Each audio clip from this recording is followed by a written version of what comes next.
Hello. Hi, good afternoon, everyone. Nice to meet you all, and I would like to first and foremost give a thank you to DJM for having me to be in this talk. So today I will be giving an insights on producing. As a producer for PlayStation Studios, I would like to give more insights on producing and how we transform designs into assets as well as banners.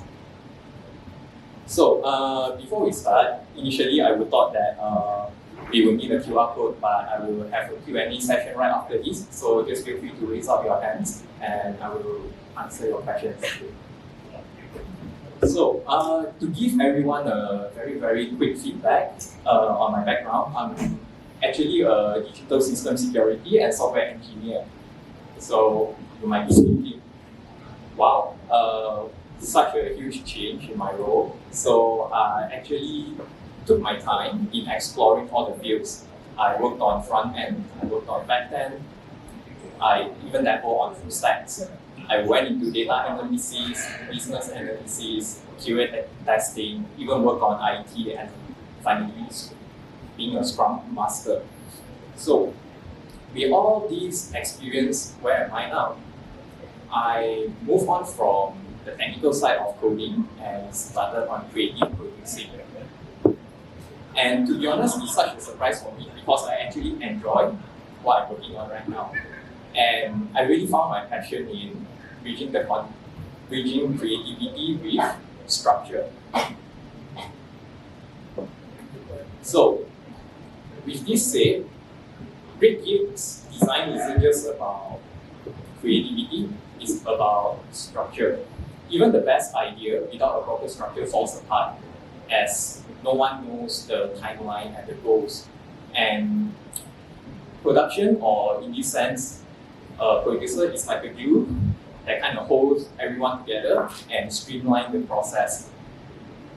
And now let me introduce a little bit on Creative Studios Malaysia.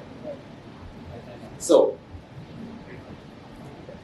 introduction to Malaysian studios, we are actually established in the year of 2020 in Malaysia, working on creative arts as well as visual arts. And looking at here, this is the entire team of Creative Arts Malaysia. We have our director all the way from UK, we have support from Indonesia, we have our creative director, and my lovely designers, as well as my producers. So what do we work on in Creative Malaysia? We work on PlayStation stores. So all the promotions that you see for games up for renewal, everything, all these assets is done by us. We work on graphic designs, AI tools and innovation and optimization, which is for our internal tool to optimize the process on shipping these banners.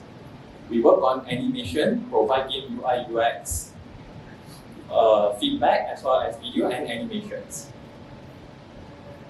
So we actually are the central hub for supporting both UK and Americas.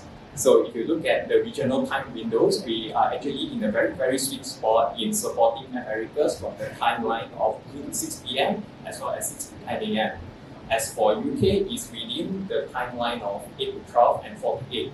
So as a main hub in APAC, it helped us bridge together a lot of the communications and streamline a lot of hiccups that a team might have in such a big organizations. And if you see here, how we support this team. So if we look at APAC, our main primary hub here, we are working on instant creativity and adaptations. We help drive design strategy and automations to improve our workflows, as well as assets creations. For UK, we help them with UI and UX, so we will be providing them support on their creative designs. We help on brand and strategy, as well as marketing. And lastly, for Americas, which is about the same as the UK, we help out on UI, UX, as well as the brand strategy. So to dive deeper, this is the verticals that the creative team is working with. Our main part of the verticals will be on versioning. So it comes from PlayStation's store work, which we help on localizing, preparing banners, promotional updates, as well as all the upcoming campaigns like spring sales, summer sales, February sales, and everything. And right now, we are even working with Bungie on a few of their work. So, following on to our next verticals, it will be on game UI UX, where we help out studios in analyzing and providing support on their creative designs on UI UX, where there are some parts that the team do not have the necessary creative direction, so we come in as a support. We also help out as a branding strategy, where we help create branding workshops with our teams to get them into promoting their products to our market. And lastly, we also work on graphic design as well as product UI UX. So that is the overview of what PlayStation Studios Creative are working on. So when it comes to PlayStation Creative, what we are doing right now here is we are streamlining and optimizing the process on how we handle PlayStation banners. So we are using Figma adaptation for a greater collaboration and productivity within all our designers. So this not only improves our time in exporting our work in Figma as compared to Photoshop, it actually helps us come up with a buffer strategy that we can release and reduce assets that is necessary for our monthly and our weekly updates. So we streamline and optimize the workflow, we help localize the assets, and lastly, we help the team on develop production autonomy. Right. So moving on into supporting marketing, we also help out on 3D animations. So one of it that is our main point here is assisting the team on working out with the marketing for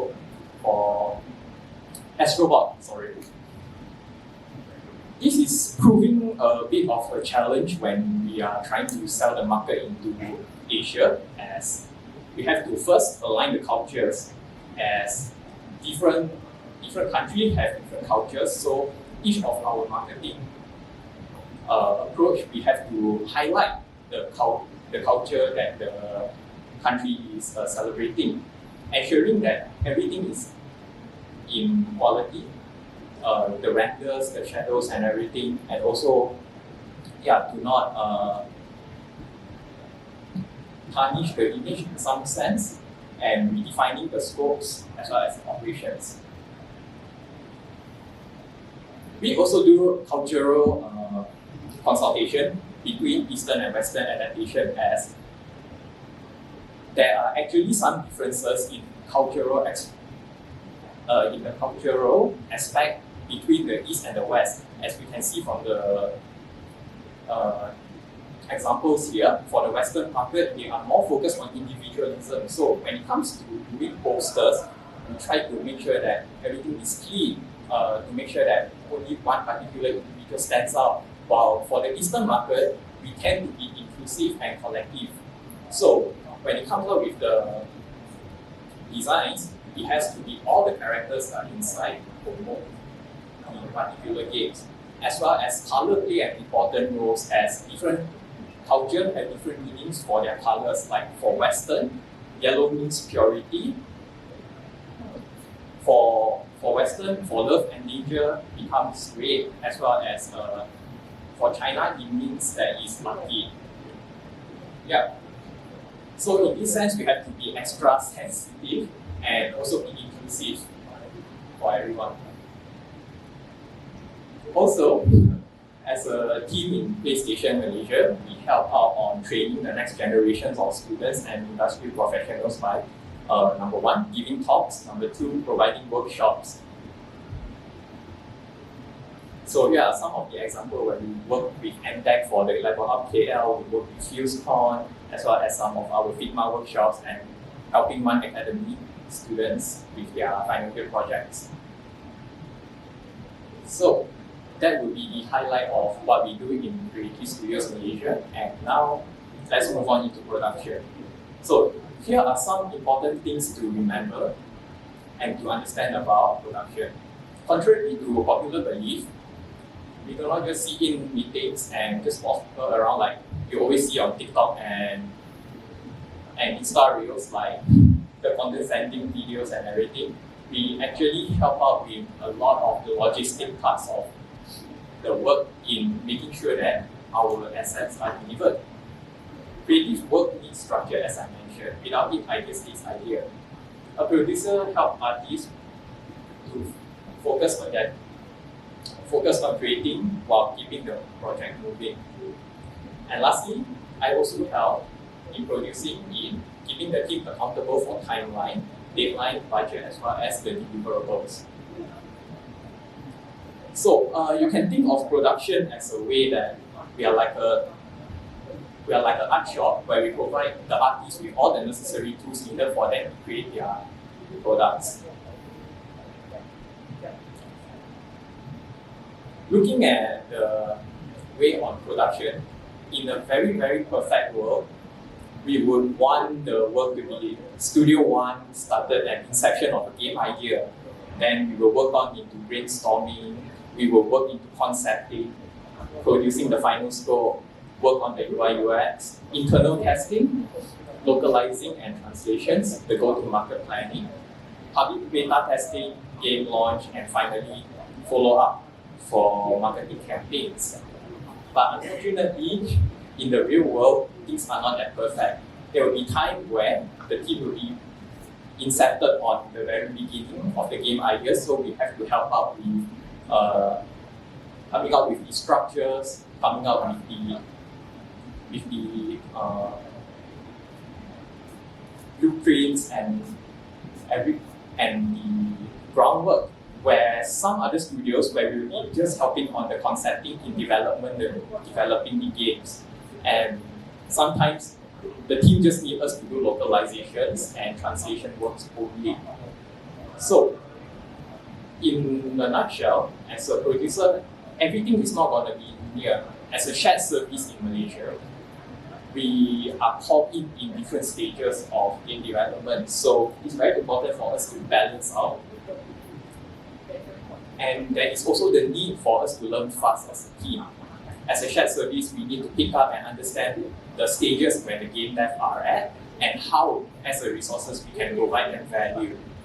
We can also automate a process, assisting the team in automate all the processes that are repetitive or tedious. Also, it's very hard for us to see the project in an end-to-end life cycle as we were brought in different stages of the timeline. So yeah, there will be times that we are working with a certain team, which 5 years later they are no longer with us before the game is shipped out. So it's also very important for us to understand the culture as we are flipped between regions. So it's very important for us to do our art and our assets specifically for their market and their culture. And lastly, it's also very important for us to over-communicate, as communication is as challenging as it is. With the addition of the time zone difference, it becomes a whole new level of challenges itself. So it's better for us to over-communicate and get the points across than to not communicate at all. So now, what do I do as a producer? I help in two parts. Number one would be the people and the process. Number two would be on planning and budgeting. So let's focus on the people and the process. I help my team in review and manage resources on necessary brief from different studios. I help maintain the alignment with stakeholders to ensure that everyone understands that the timeline given will and my team's resources will be met between the kickstart of the process. I align the task with my designers to ensure that everyone have a healthy amount of gates, as well as they are not overly burdened with their tasks as well. And lastly, I help remove any blockers from both the clients as well as the designers, as there are times when there are access issues and there are times when certain tools are not working, so I am there to remove all these blockers. When it comes to planning and budgeting, I help my team in managing our creative goals with our budget. So on this is a bit challenging as different parts of the studios have different parts of way on managing their budget. So it's very important for me to help my team stay aligned in their goals, as well as to maintain the work from the other studios, do not like overburden them with their allocation of budgets. So it also helps us in planning on the scopes, the code, as well as the scope of work as needed. And yeah, just doing all the tracking, spending, and prevent overruns of budgets.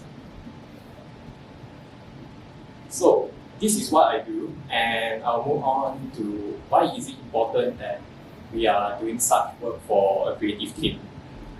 So the value of effective management is by having all these structure as well as processes in place, it helps us to deliver all our assets in a timely and smooth creative progress. So we have to meet a lot of tight deadlines where certain games or certain promotional items to be launching into multiple platforms. So we have to keep everything in check before the embargo date. I help the team in maintaining their clear directions and alignments where all the scopes and goals within that particular sprint are done to minimize all the scope creep with upfront expectations, and in turn also have a stronger collaboration through relationship building. So this one is more focused towards studios. As our work is being delivered on a timely manner, it helps us build relationships with multiple studios to have a constant or even a more stronger collaboration where we can have a 1 year marketing campaign strategy and so on and so forth. We help reduce any conflicts that might appear and mitigate these issues before it snowballs into a showstopper for the team. And lastly, business goal and creative vision stays aligned, which is very important. So what are the costs if, let's say, I do not manage properly? There will be missed deliverables. So from missed deliverables to approved delays, it means that the company cannot ship their marketing and it cannot bring up the sales. So it's a lose-lose situation. Confusion, over-prioritize and scope creep will happen as the team are not clear who should be doing what and everything. Also, the client will keep overflowing us with a lot of criteria. So it's very hard for us to move on if, let's say, everything is not managed properly. It erodes trust from our client as well, as we are not able to deliver everything in a timely manner. It shows the client that we are not capable of doing the work for them. Hence, the client wouldn't trust us anymore and they will look for an alternative rather than in-source. They will look into outsourcing. And lastly, it damages our relationships for all the future projects, which is not good. So moving on into the value of managing resources, I have to make sure that everyone has the right tools in the right time. So if company A is only using Photoshop, I have to make sure my team has Photoshop. If another studio is just purely using Figma, I have to make sure my team has Figma. So it's very important for me to make sure that everyone has the right licenses and the right tools to work on the task that is being assigned to them. I have to balance the workload with all my teams, where all their bandwidth should be at most 80% of their work and have 20% of their bandwidth as a buffer for any emergency cases. With that, I can smoother out the workflows and reduce bottlenecks in any cases where a particular designer or an artist is sick or have emergency situations to take care to. I can have the additional 20% of the resources to assist on these works. And I can make sure that everyone is clear on their task and take ownership on their work. So if there's any delays, if there's any hiccups along the way, I know who to go to, which artist I can contact with. With this, it also improves our efficiency and less redundant work is being done. And most importantly, our cost is controlled and we are minimizing any overhead that is just sticking in from our day-to-day operations. So looking on into the cost of poor resource management, the resources will be burnt out. If let's say I just assign one particular designers with like 10 to 11 marketing assets with about 500 plus localizations, of course they will burn out eventually. So with that, you will like make them not want to work anymore, or they will slowly not enjoy their work anymore. In return, it becomes a wasted effort because you keep having to rework, duplicate of tasks and everything, so it will snowball into something way bigger. With all these mistakes and everything, the designers will have very, very low morale and unclear ownerships. So no one knows what they are doing, and when I check in with my designers, no one will know what tasks they are working on. And yeah, there will be like redundant tools or even some tools that are not being accessible if I do not manage the cost properly. There will be chaos, a lot of chaos and miscommunication, which is something that is very hard to manage when it happens as a producer. And lastly, with all this said, it will lead to unnecessary roadblocks and slowing down the production.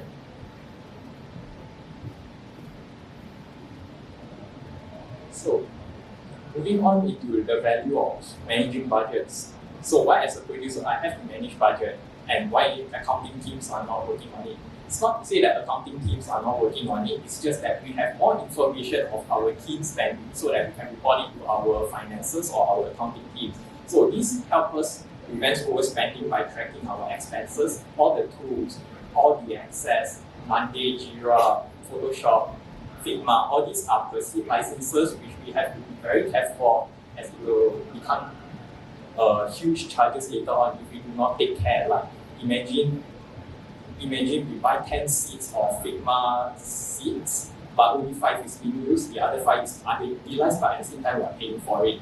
So these are costs that we want to eliminate. It also helps us with our long-term financial planning, which we can reforecast and plan ahead on our costs as well as our earnings. In return, we can open up more job opportunities for designers, for producers, for anyone who fill in the team role to help further optimize our workflows and production. It helps us allocate funds for multiple titles as well, as we are working in multiple teams. We can be working with Bungie, we can be working with China Hero projects, so on and so forth. And lastly, as mentioned, it helps us forecast better. If I do not plan my budget and I just throw all the figures, what will happen? We will have a lot of overspending and unused tools and licenses. In return, this is very bad for us as a team, as we will have to look into cutting resources, we have to look into cutting costs everywhere. So it's not ideal at all. Budget overruns due to late stages, charges. This also meant that as a team, it's very hard for us to produce high quality work as we are forced. Like, oh, your budget is running out, we have to just keep on pushing our quality. We just have to keep on pushing our assets, and the quality is so bad, like we just keep on coming back as a review, so it snowballs into a whole different problems in the end. A lot of last minute cuts and also missed hires, as well as tools due to insufficient funds. So here are the key takeaways from everything as a producer. We need structure. As creative, we need a structure to push all these ideas with a clear process, timeline, and coordination for it to become a reality. If not, creative will always try to optimize, will try to make their designs better and better. But we also have to make sure that this design can be shown into our customers as well. We create flow, not friction.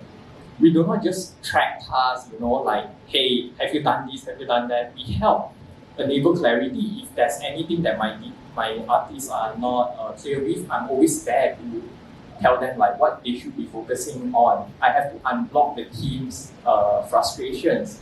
I have to help keep building the momentum flowing so that the team do not just stop halfway and then everyone is like, I don't want to do it anymore.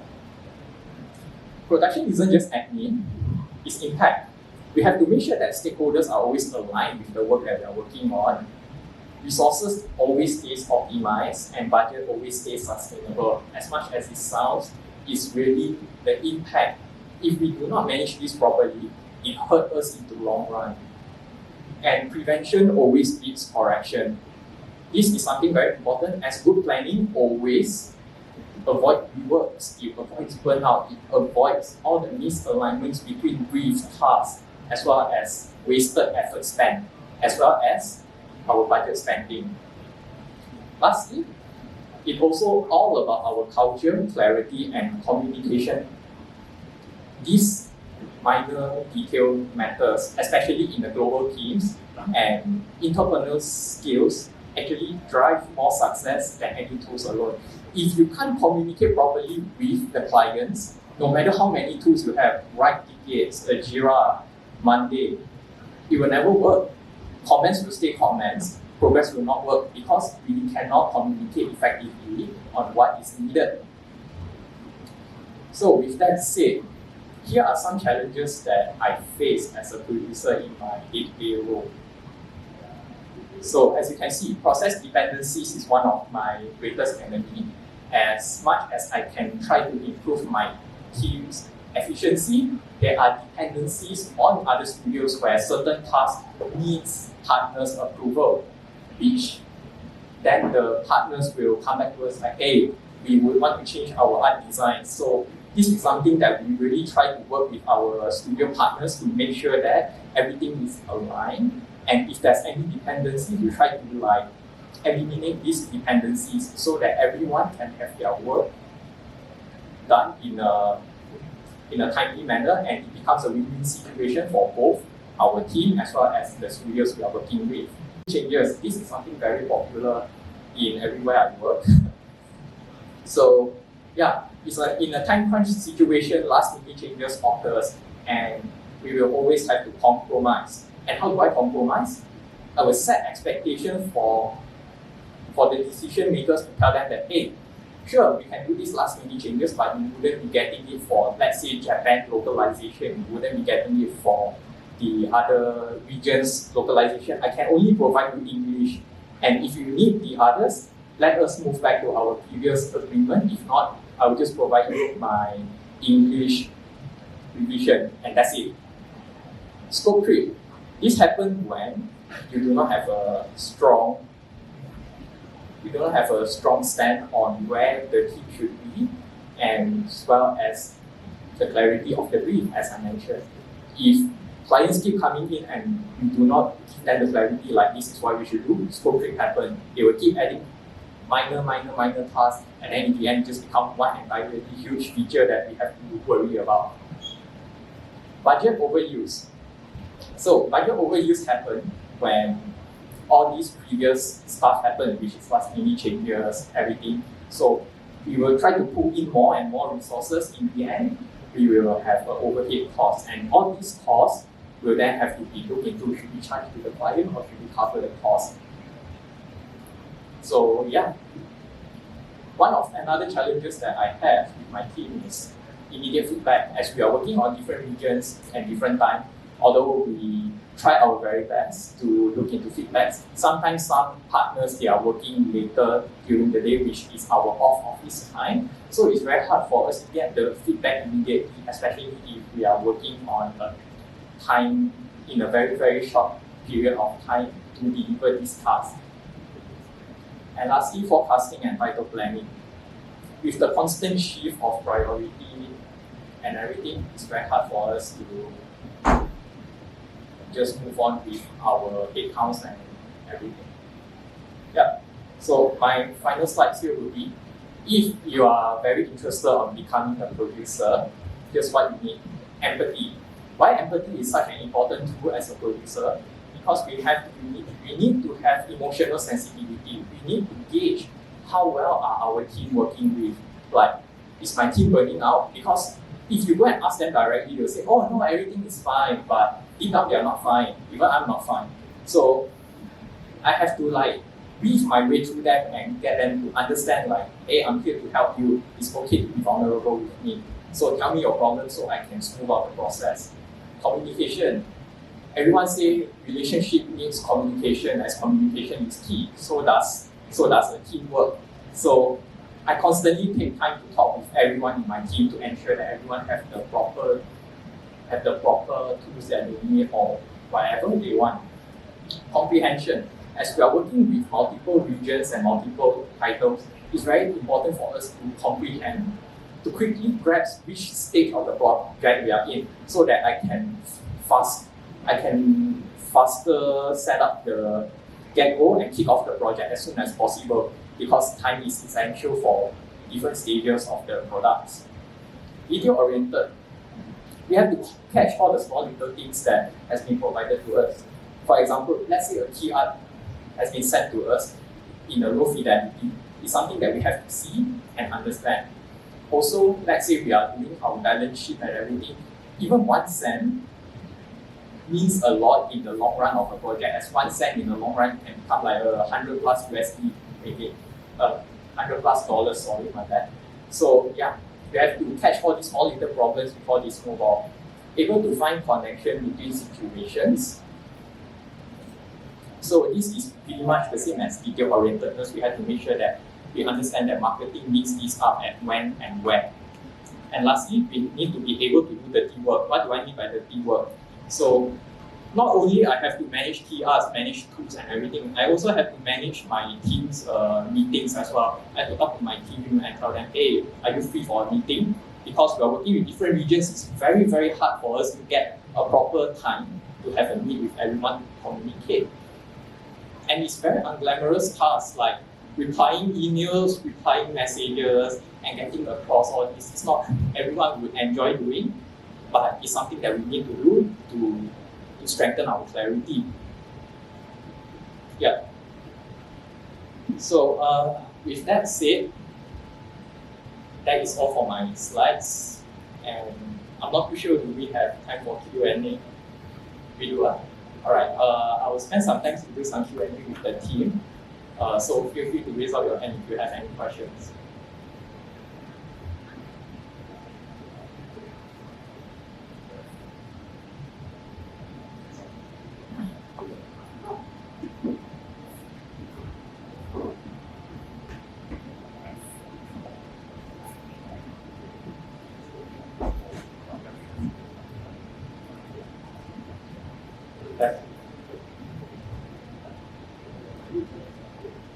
You said how being a producer means you need to have like interpersonal skills and also like budgeting skills and all that, right? It's like a role that encompasses like multiple different things. So because how the Malaysian PlayStation Studio is like the middle point for the UK and US, how do you tackle if there's any miscommunication between those two studios and the Malaysian studio? Because you guys are like the middle point between all three, right? Yes. So if there's any miscommunication, even a small one, that might affect production, how do you guys like tackle the situation and then like smooth it out? So in order to smooth it out, we would do all these quick sync-ups. So we will have our weekly meetings. So on top of that, if everything is still unclear, I will first message the team to understand where is the problem coming from. And it's something that is very serious, I will just pull the producers from that team and discuss all the problems that we have faced in terms of communication. If let's say it's anything that on my end that I need to like further clarify, then I will clarify. And if it's not, if something more towards the designers team, we will then either number one, we will run a retrospective when the project ends, or number two, we will have immediate immediate sync up with the person in charge, the leads, just to make sure that the alignment is still there and all these doubts have been cleared off. So one example I can give you is, for example, the delay of kiosks and access coming from America's team. So this is something that will impact on the timeline. So I will flag it to my team first and say, hey, this kiosk delay will affect the timeline. We really need to have the meeting now. Can we just spare like 5 minutes? I arrange this meeting. We just talk with the producers on that team to make sure that they are clear. If they can't provide us the kiosk by this date, we will just proceed with what we have first. So in any case there is a roadblock, at least we have a solution for them as an alternative. So there's always like meetup or plan. Yes, correct. Thank you.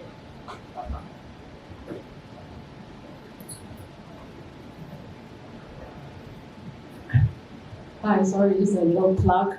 I'm also from Sony, so hope if anyone is interested to join as a producer, please get cards from me or Dragon.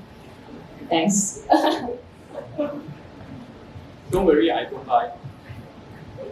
I have a question. Just now you use Figma. So you use Figma for make the advertisement for the particular game.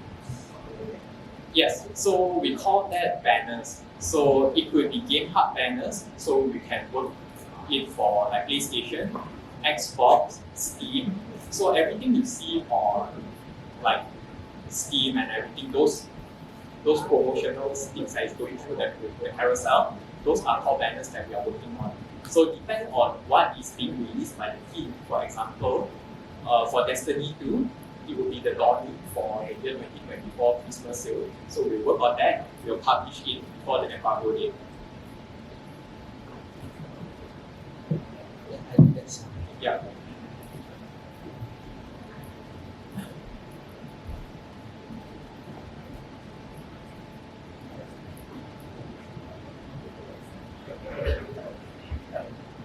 Hi, you mentioned about your graduate in software engineering Yes. and your change towards the producing.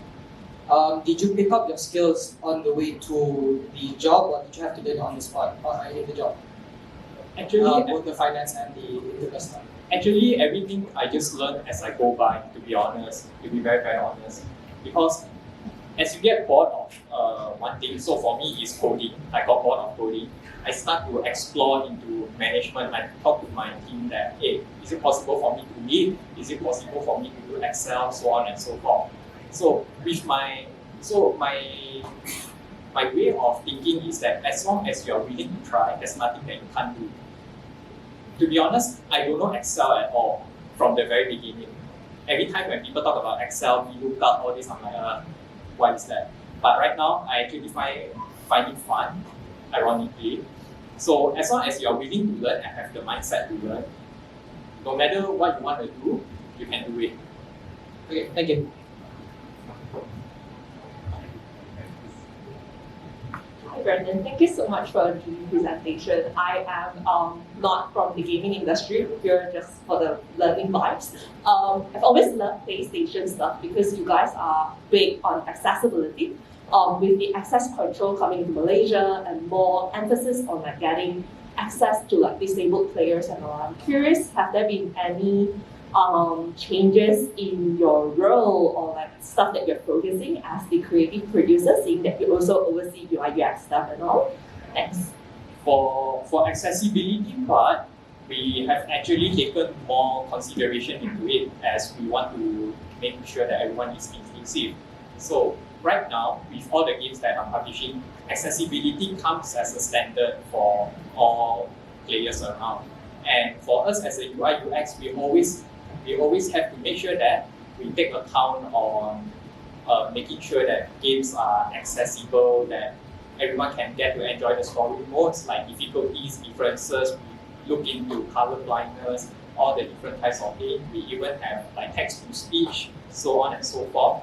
So we try a lot of ways just to make sure that in our UI UX team, we make sure that texts are easy to read, everything is consistent across all the UI and elements, and make sure that if there's any inconsistencies, we will make sure that the development team fixes those in order to improve it.